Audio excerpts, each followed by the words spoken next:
আমার বাবা হওয়ার কিছু পূর্ব মুহূর্তে গর্ভে মারা যায়। আমি একজন মা হয়েও সন্তান কেমন হয়েছে দেখতে পারিনি। আমার পরিবার আমাকে দেখায়নি। পরিবারের এই কাজটি কি ঠিক হয়েছে? অনেক সময় পরিবারের মায়ের অনুভূতি বুঝতে চান না। দয়া করে এ ব্যাপারে কিছু বলবেন। আমার মৃত সন্তানকে আমার নাজাতের উসিলা হবে। আপনার পরিবারের লোকজন আপনাকে সন্তানটা দেখানো দরকার ছিল এবং আপনার অনুভূতিটা তাদের বোঝা প্রয়োজন ছিল। এই কাজটি না করে তারা নিশ্চয়ই ভুল করেছেন। তবে এর নাম আমাল বিনিয়াত। তারা হয়তোবা মনে করেছেন যে আপনার অনেক বেশি কষ্ট হবে, সেজন্য আপনাকে দেখাননি।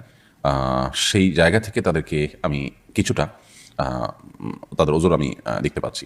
তবে তাদের সে ওজোরের চাইতে আপনাকে দেখালে আপনি কিছুটা হলেও সান্ত্বনা পেতেন, তেমনটি আমার কাছেও মনে হয়। অতএব এই জায়গা থেকে তাদের ভুল হয়েছে, তবে সেটা বুঝের ভুল। আশা করা যায় আল্লাহ তাদের মাফ করবেন। তবে পরিবার অনেক সদস্য বা অনেক পরিবার সদস্যরাই দেখা যায় যে একে অন্যের ভালো মন্দ দিকগুলো, তাদের অনুভূতির ব্যাপারগুলোকে বোঝার চেষ্টা করেন না। এটি অনুচিত কাজ। বিশেষ করে এই ধরনের সেন্সিটিভ ইস্যুতে, যেখানে মা এবং সন্তানের ব্যাপার, সেখানে মায়ের কনসার্ন নেওয়া, দাফন করতে হলে মাকে অন্তত বলা,